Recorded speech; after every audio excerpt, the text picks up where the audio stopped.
While I was preparing the dinner to celebrate our 5th wedding anniversary, my best friend called with an urgent voice. Jessica, you need to come to the Prudential Tower right now. Your husband is with a French woman, and they're being intimate.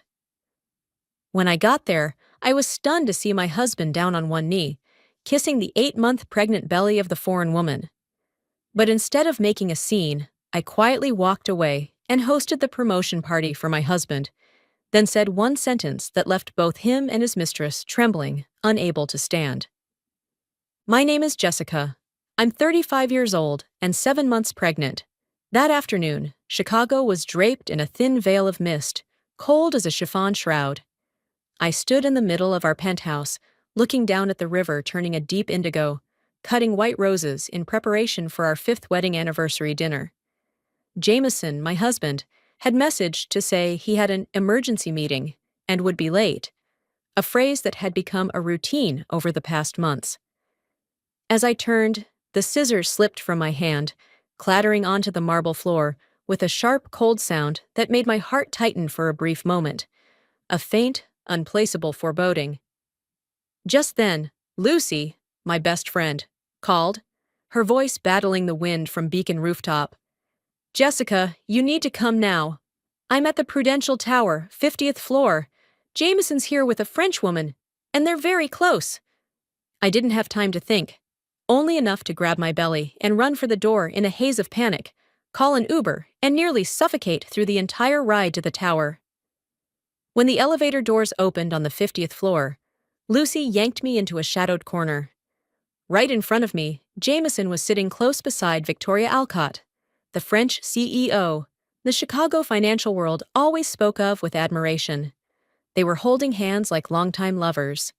When Victoria stood up, her 8-month pregnancy was clearly visible under a white silk dress.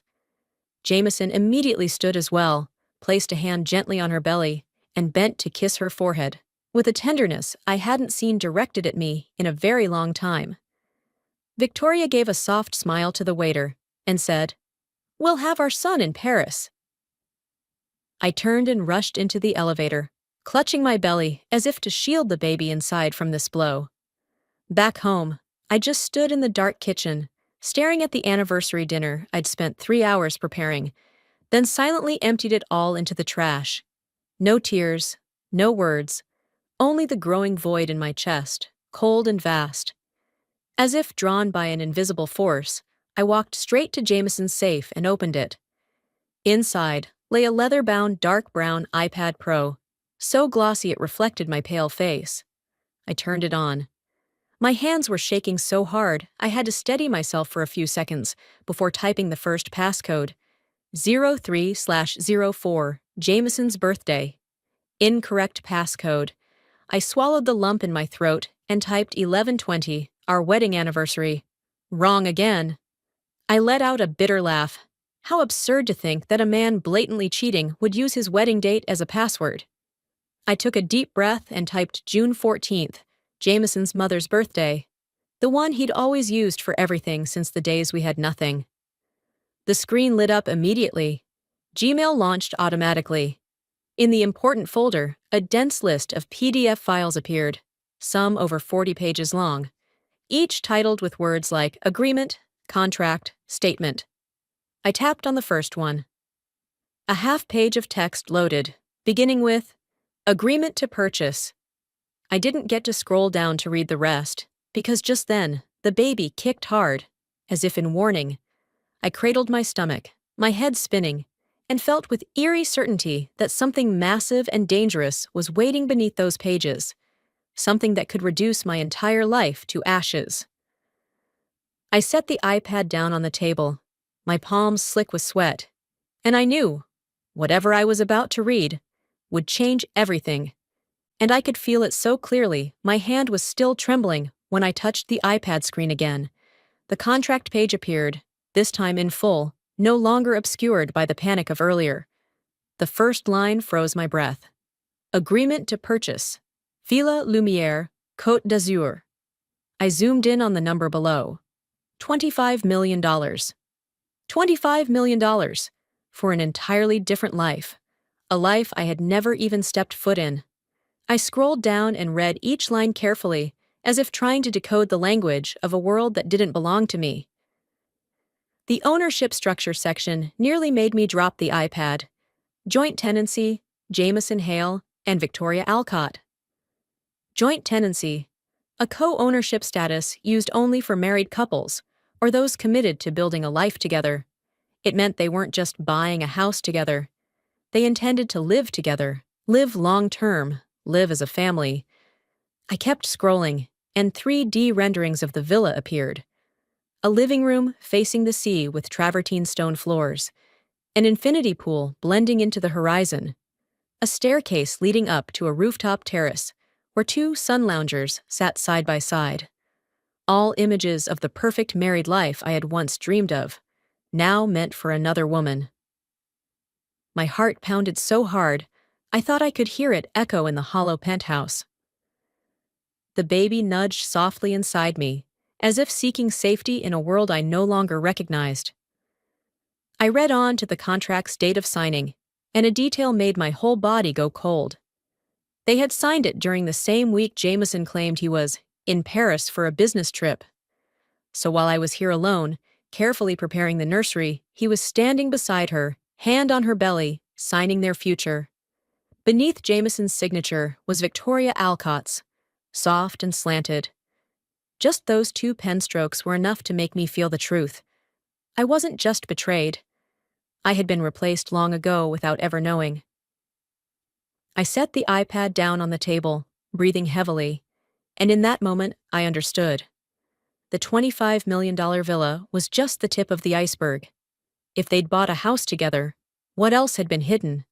What accounts? What companies? Or an entire parallel life I had never seen? Something in me collapsed, and something else awakened. And I knew, tonight was only the beginning. And in the dense silence of the penthouse, I pulled the iPad closer and opened the Supporting Documents tab of the contract, like someone tracing the footprints of betrayal. At the bottom of the folder, I found a faint scan, but it was legible, an ultrasound appointment at Clinique des Lumières, Paris. My heart jolted, my chest clenched as if squeezed tight. I dialed the number on the document, not thinking about what I was doing, only knowing I needed to hear the truth from someone who had no reason to lie to me. The long, cold rings echoed, the sound unmistakably European, clinical. Then a gentle French woman's voice came through in English. Clinique des Lumières, how may I assist you? I swallowed hard and tried to steady my voice. I'm calling to confirm an appointment for Jameson Hale. The nurse seemed to pull up the records immediately. Her voice turned warm, casual, like she was speaking to an insurance colleague. Ah, yes.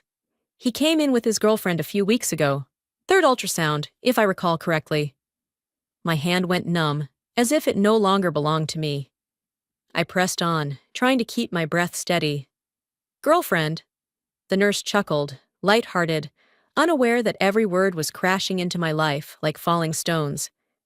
Yes, the young woman is about 7 or 8 months pregnant.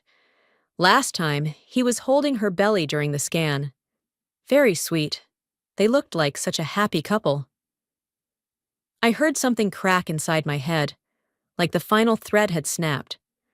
My lips pressed tight, but the numbness kept spreading across my skin. The nurse went on, still in her professional tone. Are you calling about insurance processing or to transfer the medical records to the U.S.? I didn't answer. I could only hear the blood pounding in my ears, every beat like a hammer blow. In Paris, Victoria was the beloved girlfriend. In Chicago, I was the legal wife, carrying the child he had abandoned. Two parallel worlds, with one man standing between them, but only one world was chosen to hold his future. And I knew that call had opened the first door into a truth darker than anything I had imagined. But it wasn't the whole of it. I returned to the iPad screen, my hands so cold I had to rub them together before I could keep scrolling. In the Financials folder, a link led straight to Jameson's Dropbox, and I opened it with the sense of stepping into a dense forest filled with traps. A string of folders appeared. Aquila Partners, Blue Shoreline, Helios Consulting, Novosphere AG.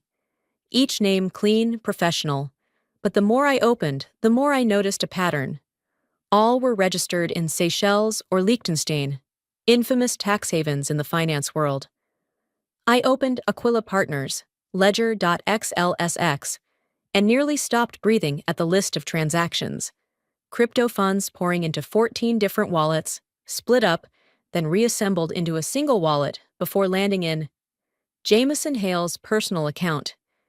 Each arrow on the money flow chart felt like a blade slicing away the mask of the man I had called husband for 5 years. I scrolled to the bottom. The total made my bones freeze. 42,318,000 USD. Money that had vanished in 18 months. I moved on to the second folder, then the third, then the fourth. And every transaction carried one recurring name in the authorized signature field.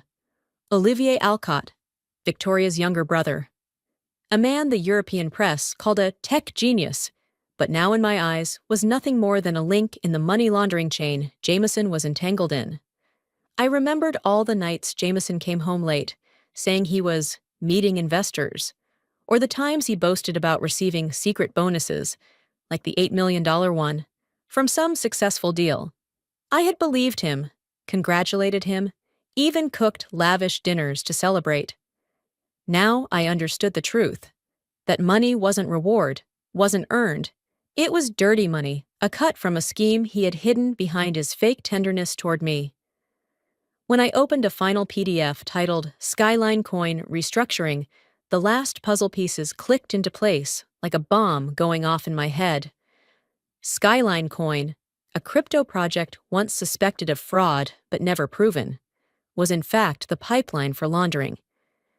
Jameson hadn't just cheated.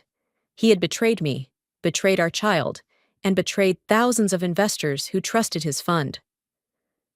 I set the iPad down, my stomach twisting, not from the baby, but from the realization that the life I was standing on was actually thin ice, already starting to crack beneath my feet. And now I knew I was no longer merely the victim of an affair. I was the only person who had seen the full truth that an entire financial system was trying to bury. That thought left my throat dry, but I pulled the iPad closer and opened Jameson's Gmail drafts folder, the kind of place people often forget to clear, assuming it holds nothing dangerous. When the list of drafts appeared, I noticed something strange. Emails Jameson had never sent, yet written with such detail that revealed his true intent. I opened the first one, and the opening line knocked the air from my lungs.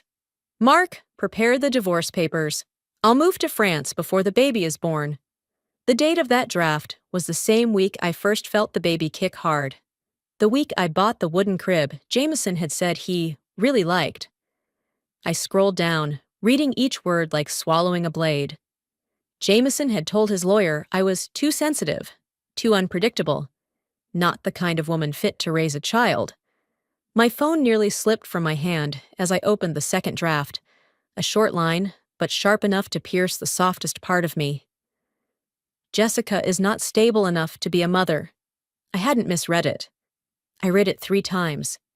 And each time, the words carved deeper, as if Jameson were standing right in front of me, coldly declaring that the child I was carrying day by day would be better off without me. I placed my hand over my belly, feeling the baby's small kicks. As if the child were holding on to me, begging me not to collapse. Through my tears, I whispered, "Mommy's okay. I'm here." But even I didn't believe my own voice. In that moment, I understood something profound. Jameson hadn't just betrayed our marriage, my body, my heart. He had betrayed my very right to be a mother, and that betrayal cut deeper than anything he'd ever done. But through the searing pain in my chest, another thought began to rise. Sharp, clear, and so cold I barely recognized it as my own. I looked around the penthouse, once my home, now just the stage where he performed the role of perfect husband. And I understood that if I stayed silent, I would be swallowed whole by his cruelty. I couldn't let that happen, not for me, but for the child inside me. The next morning, As the first light filtered through the white curtains, I sat on the bed, hand on my belly, and took a deep breath before calling Jameson. My voice rang out into the still room, so sweet it made even me shiver. Honey, I was thinking, this weekend we should throw a huge party to celebrate your promotion to global CFO. I'll invite Anthony and the entire executive team, and if you'd like, you can invite Victoria too. I heard the strange silence on the other end, a silence thick with panic he was trying hard to suppress. Jameson cleared his throat, fumbling. Victoria? Are you sure? I mean, you want everyone to be there? I gave a soft laugh, the kind of laugh that would have chilled him if he could see it in person. Of course. Your success deserves to be shared with everyone. I could picture his face then, trying to stay composed, but the twitch at the corner of his eye, the tightening throat. He knew he couldn't say no. He stammered, sure, if that's what you want. That alone told me the first strike had landed. I ended the call with a gentle line. I love you. But as my finger left the screen, tears fell down my face. Not because I still loved him, but because I never imagined I'd have to use my own tenderness to expose the man who once swore to protect me. I wiped the tears away, wrapped both hands around my belly, and whispered, It's time. And in that moment, I knew I was no longer the betrayed wife. I had become the one preparing to expose the truth. Right after the call with Jameson, I opened my laptop and searched for a name an old friend from banking once mentioned. Owen Marks, a financial investigator specializing in crypto laundering. Someone who could see the trails that traditional banking systems tried to obscure. I sent a short email with a few photos and transaction files, not expecting much, but 12 minutes later, Owen called back. His voice was low, firm, and direct. I've seen enough. Your husband's involved in something big. If you're serious about going all the way, we start now. I agreed without hesitation. That afternoon, Owen showed up at my penthouse. A tall, lean man, with eyes so sharp it felt like he was used to peeling back the layers of the financial world. He opened his laptop, connected a specialized USB, and began downloading the evidence I'd found on the iPad. When he saw the documents, about 9 companies registered in Seychelles and Liechtenstein, Owen just shook his head. This isn't some CFO's side hustle. This is organized. Then he pulled a silver-gray business card from his pocket. Just 2 letters on it, IC. He explained it belonged to an undercover Interpol agent investigating crypto transactions across Europe and the US. I'll send your file to him, but be ready. Once Interpol's involved, there's no turning back. I nodded. I had lost too much to fear anymore. 3 hours later, Interpol replied. We launched an encrypted call, and a deep French voice came through. Jessica, we've been tracking Olivier Alcott for months, but we're missing the link. You are that link. I could hear both empathy and disbelief in Mistress's tone.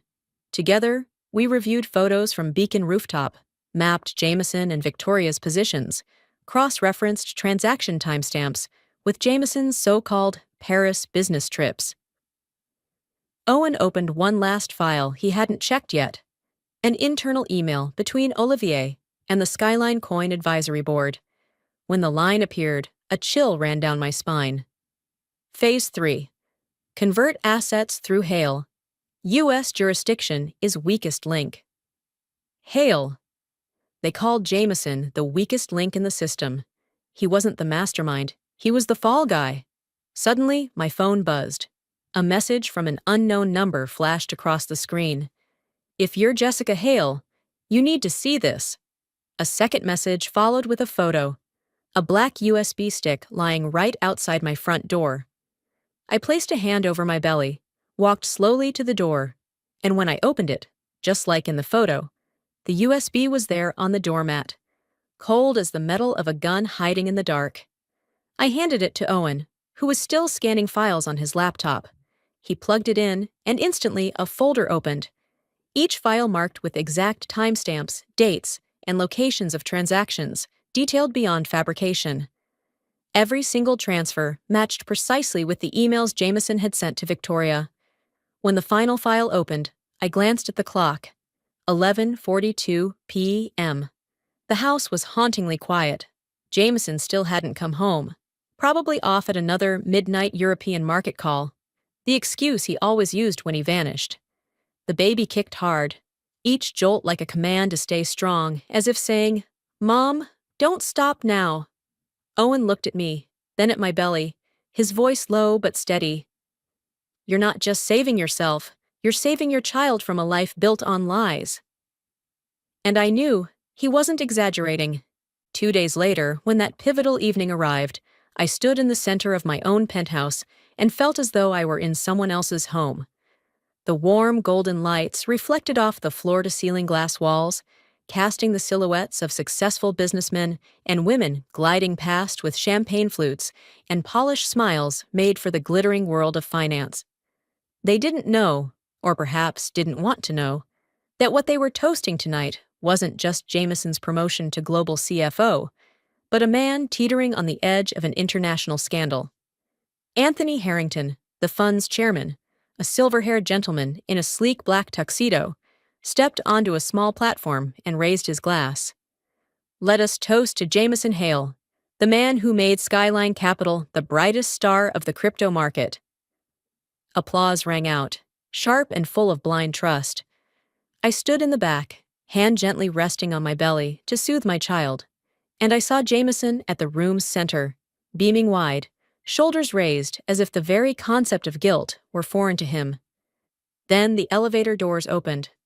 The sound of high heels clicked softly on marble, and every head turned toward the entrance. Victoria stepped out in a pristine white silk dress, her 8-month belly perfectly round beneath the fabric. The room seemed to stretch with tension. A few women raised their hands to their mouths. Some men raised their brows at her confident beauty. Jameson froze for a split second upon seeing Victoria. Just a moment, but enough for me to catch the panic he tried to bury beneath his thin smile.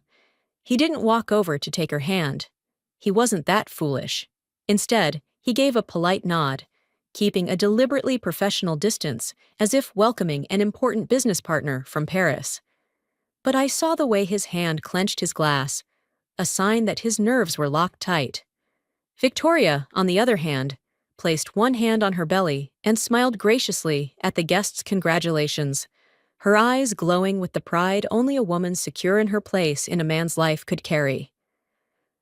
She didn't touch him, but her eyes lingered on Jameson just a little too long, a reminder that the child in her womb was the living presence of the life they had planned. I watched them like two strangers from a world I was never invited into. I had shared 5 years of my life with Jameson, held his hand when I found out I was pregnant, believed he belonged to this family. But in that moment, I understood more clearly than ever. I had loved a man I never truly knew, and that understanding made my calm so eerie it scared even me. I tightened my grip around my glass of water, stood still under the shimmering golden light, and waited for the perfect moment to drop the bomb no one in that room was prepared to catch. Just as Anthony concluded his congratulatory speech, and the last claps still echoed faintly in the air, I placed my glass on the table and stepped into the center of the room. All sounds seemed to pull back for a beat as I spoke, my voice so soft that a few people turned just to make sure they heard me right. "I have a little gift for my husband." A few eyes turned toward me, puzzled, curious, no one knowing what was about to unfold. Jameson's brow furrowed slightly, but he forced a courteous smile, as if what I'd said was nothing more than a sweet joke at a celebratory party. I pressed the button on a hidden remote in my hand. In a flash, all the room's lighting seemed to bend toward the large wall where a 100-inch screen lit up. And then, the first image appeared. Jameson and Victoria at Beacon Rooftop. He was leaning in to kiss her, hand placed tenderly on her 8-month belly, a gesture so intimate that even a stranger could see it wasn't business partners. Gasps rippled through the room. I saw Victoria jerk her hand up instinctively to shield her belly, as if the image had ripped away her carefully crafted mask. Her face went pale, even the high-end makeup unable to mask the panic in her eyes. Guests began whispering, sharp, slicing murmurs like knives. "Oh my God, she's really pregnant. That's his wife? A CFO, seriously?" Some men subtly stepped back, as if afraid to be caught in a scandal. Some women covered their mouths, while Anthony stood frozen, champagne glass tilting in his hand. Jameson was different. He broke from his artificial pride and stepped forward, his voice rough. "Jessica, what are you doing?" But he already knew the answer better than anyone in that room, and I simply looked at him, calm, as though I'd been preparing for this moment my entire life. In that moment, I could feel the heartbeat inside my belly sync with the truth I had just revealed. But that was only the thinnest layer. As Jameson stammered, desperately trying to salvage his image beneath a sea of shocked stares, I pressed the second button on the remote. The screen flickered to black for a half-second, then burst into light again. This time, it wasn't rooftop betrayal in grainy images.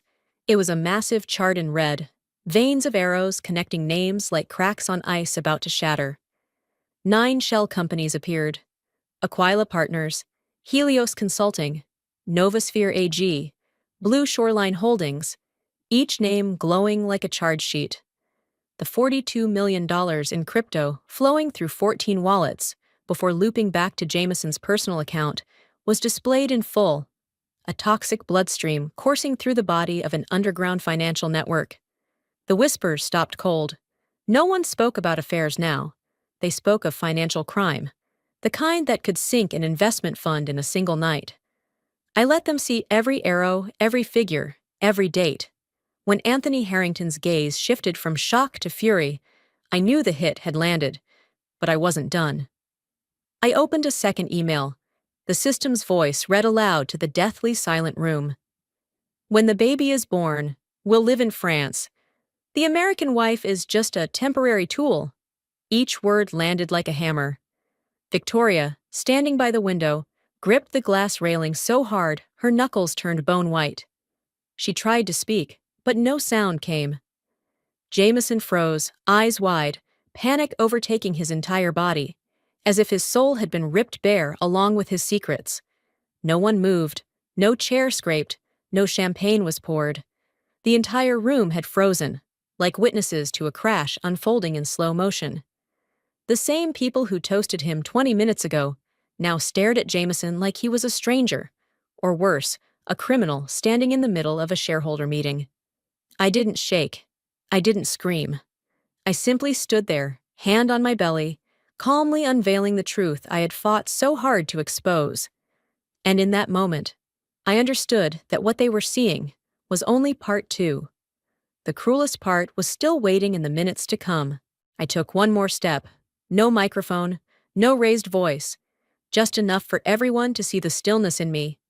Jameson tried to move toward me, stammering, "Jessica, you misunderstood. Let me explain."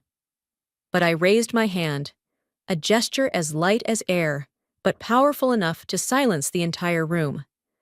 I looked directly at him, then at the pale faces around me, frozen in horror. And with a soft voice, sharp as a blade, I said, "All files have been sent to the SEC, FBI, AMF, and the 5 largest financial newspapers in the world, 15 minutes ago." That sentence fell into the ballroom like a muted explosion. No one breathed. No one asked. Everything happened in a flash. 2 of the fund's security guards, previously stationed just to manage guest flow, immediately moved toward Jameson. He staggered back, face white as chalk. "Wait, I have rights. This is my home." But they didn't care. They seized his arms, dragging him through rows of guests who now looked at him with a mix of disgust, fear, and betrayal. The man who had entered with such arrogance was now being hauled away like a low-rate fraud. Jameson turned to find me, his voice breaking. "Jessica!" But I didn't move. Across the room, Victoria was already shaking, clutching her belly so hard her knuckles had gone waxy white. She grabbed her phone, frantically calling a car, an assistant, anyone who could pull her from a storm she never expected Jessica Hale to unleash. She almost ran to the elevator, her heels clacking against the marble, sharp, cold, desperate. I stood still at the center of the room, not smiling, not crying, just gently resting my hand on my belly, where the baby gave one strong, clear kick, as if it too had felt the weight of its own liberation. I whispered, soft enough for only me to hear, "Mommy protected you." And in the golden silence of that penthouse, I felt a strange calm radiating from the place beneath my hand. Not the silence of pain, but the silence of a woman who knew she had just reclaimed her life in a single night. And I wasn't wrong. Just hours later, as the skies over Paris still glowed a pale lavender at the edge of dawn, Victoria Alcott stepped through immigration at Charles de Gaulle Airport, where 3 AMF financial officers and 2 agents from OCLCF were already waiting. They didn't need to shout, didn't need to threaten. One simply raised his hand. "Madame Alcott, you are under arrest on suspicion of cross-border money laundering." Victoria froze, arms instinctively wrapping around her belly to protect the child. But this time, there was no Jameson running to her side. No admiring glances from the world of finance. Only camera flashes sparking through the metal barricades. The image of her in handcuffs spread across financial media in under 30 minutes.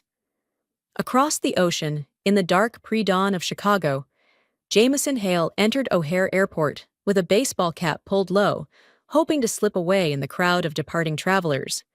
He had booked a flight to Toronto, thinking he could flee before the SEC closed in. But he didn't know the files had reached the FBI 8 hours earlier. 4 agents in black suits approached, voices calm. "Mr. Hale, please come with us." Jameson turned instinctively, scanning for an escape like a hunted animal, but every exit was blocked. He was handcuffed at Gate 12, in full view of dozens of stunned passengers. And just hours later, the first headline dropped. Skyline Capital stock plummets 38%. Crypto markets shaken like a financial earthquake. One corrupt CFO can bring down a company, but the exposure of a laundering network can bring down an entire industry. And it all began with a 7 months pregnant woman standing in front of a 100-inch screen in her own home. Within 3 days, my phone rang constantly, not out of curiosity, but with gratitude from investors who had nearly lost everything to Jameson's greed and deception.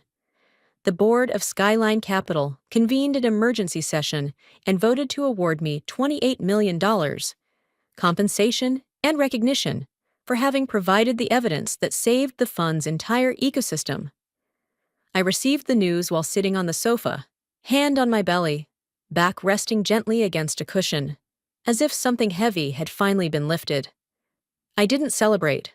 I didn't feel victorious. I simply let out a long exhale, the breath of someone who had finally escaped a room filled with toxic smoke. That afternoon, headlines spread everywhere. Pregnant wife exposes $42 million laundering scheme.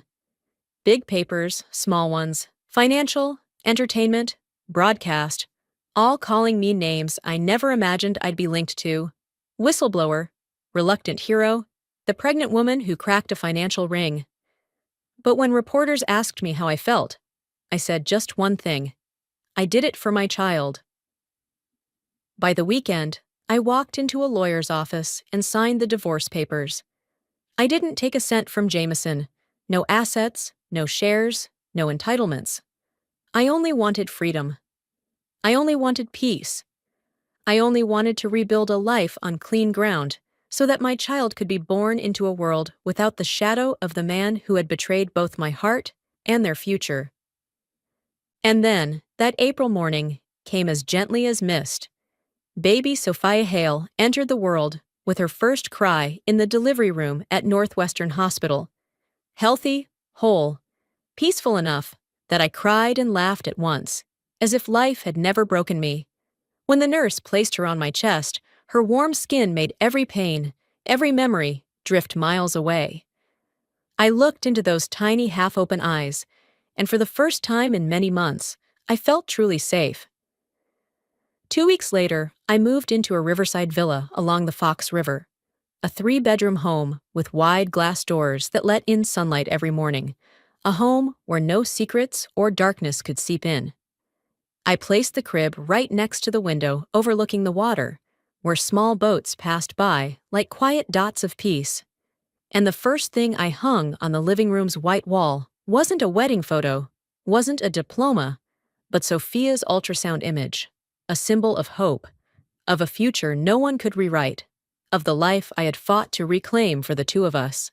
That first evening in our new home, as I carried Sophia out onto the balcony, the breeze from the Fox River swept through my hair, carrying the soft chill of a different season of life. In the distance, the Chicago skyline glowed orange gold, high-rises reflected on the river like they were bowing to the new chapter of my life. I tilted my head, looking at the old city where I had loved, had suffered, had lost, and whispered, "You wanted to build an empire. I only needed one night to break it and build one of my own."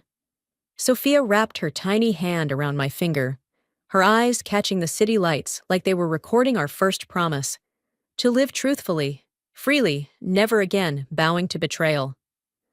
I kissed her forehead, then turned and stepped back into our warm villa. When the door closed gently behind me, I knew I wasn't just closing out the night. I was closing an entire chapter of my life, to begin a new one where it would be just the two of us, and a future I had taken back with my own hands. Thank you for staying with me all the way to the final moment of this story. If you're hearing these words, maybe you too have walked through your own pain, made impossible choices, or endured days when your heart felt like it couldn't take one more blow. I hope today's story offered you something small, a little peace, a little courage, or simply the feeling that you are not walking alone. If this story touched you, take a quiet moment to click like, subscribe, or share it with someone who might need a spiritual embrace like this. No pressure, just a gentle invitation. Wishing you a warm evening, a peaceful sleep, and a gentler tomorrow. Thank you for listening.